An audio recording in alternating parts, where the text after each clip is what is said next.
Hi, this is Chris Haughey. Thank you for joining me on Create with Chris. Today I'm painting up the last of the Easter basket tag set. Be sure to watch the other two tags if you missed them. I think every one is just simply adorable and it would look so cute on an Easter basket. You could personalize it, put the name and the date on the back of the tags, and then it would be an ornament keepsake that would be treasured for years to come. With my tips and tricks, these tags are so easy and fun to create. They can easily be painted up in under a half an hour. So grab your brushes and let's make something cute for all your little peeps. This is a two-piece tag. I'm just going to remove the top layer. Loading my oval wash, 3/4 inch oval wash with spa blue. Kind of start in the middle and pull the paint toward the outer edges. Keeps them nice and clean. Another choice would be to paint the side edges the same as the surface. Just going to apply paint to the entire surface, and once I get it applied, I will go back and smooth it out, let it dry, and apply a second coat. I position the top layer back over. I'm just using my white chalk pencil to mark that inner edge. I love using this because it will dissolve with water, so I don't have to worry about going back and removing any tracing lines. Now I want to add some shading around the outer edge of that bunny, but I want to make sure it's going to go beyond that border so there's no open areas between the border and the shading. So I'm painting past that line I just drew. I'm using my 1/2 inch angle and aqua sky. A lot of water to move that paint around. My awesome angles are just a little bit longer than a regular angle, so I can pretty much do that whole area before reloading. I position the top layer and I make a little dot for the nose and 2 slanty marks for the eyes. I'm using my painter's pal just to center that little slash. I like my eyes to be lean in just a little bit. Loaded my spectacular stencil brush with soft black. Wipe it on a paper towel and then gently stencil. Make sure to wipe that template off, and then I position the other eye and center that mark and stencil in the eyes.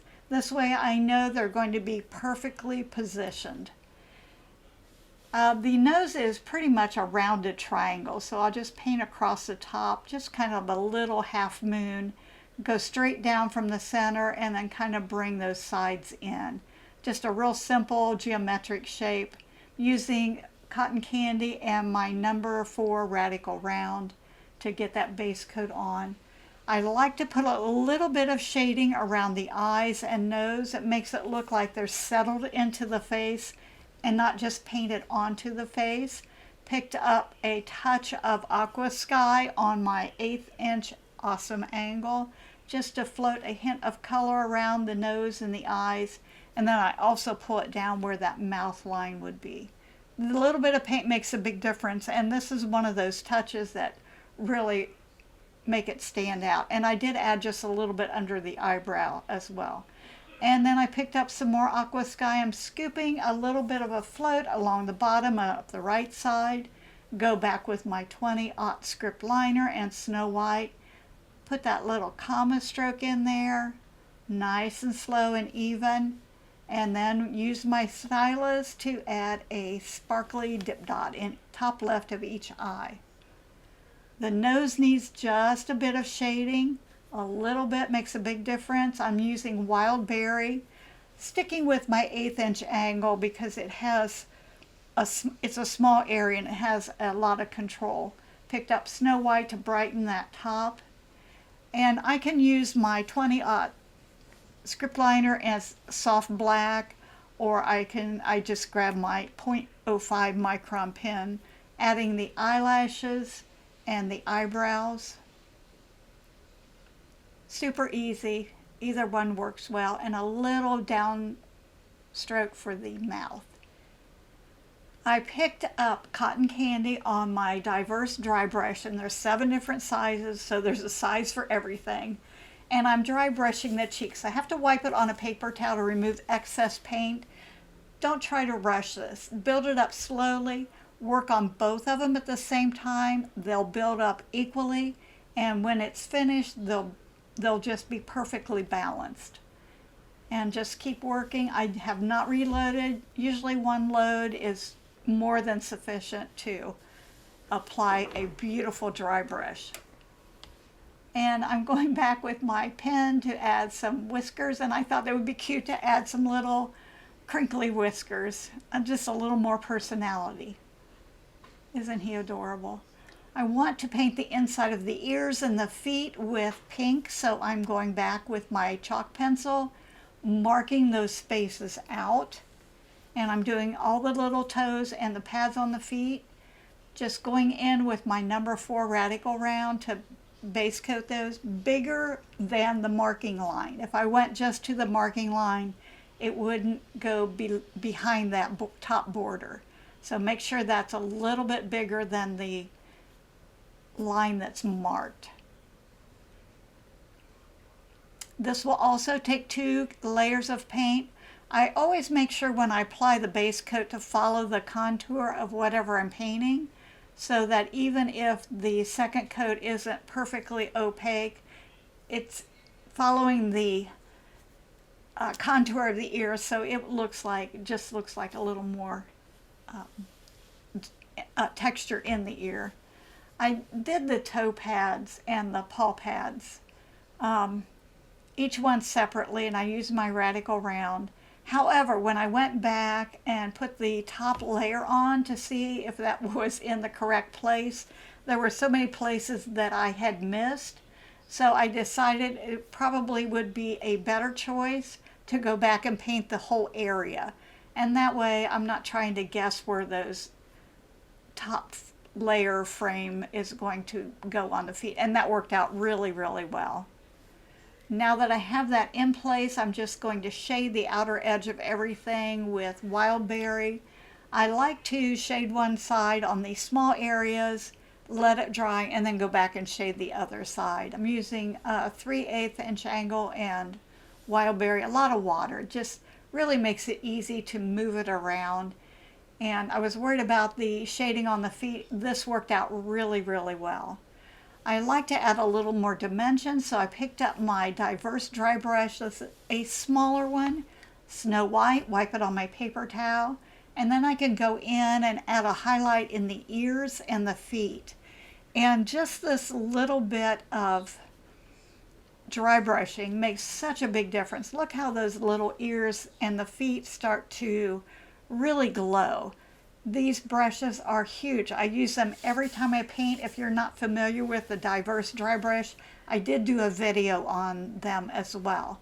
I thought his tummy needed to look a little bit rounder and fatter, so I loaded the dry brush with white, and I'm just dry brushing a little bit on his tummy, below his face, and his forehead.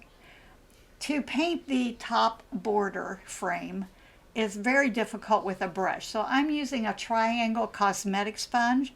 I did dampen it before I loaded it with paint, smooshed out the excess moisture on a paper towel, loaded the sponge very evenly with white paint, not heavily, and then I just have a very gentle touch on that frame. And if it's pushed too hard, it's going to smoosh down the side, so keep that light pressure. I did go back 3 different times, or apply it 3 different times to make it nice and opaque. It's just a great way to finish that up.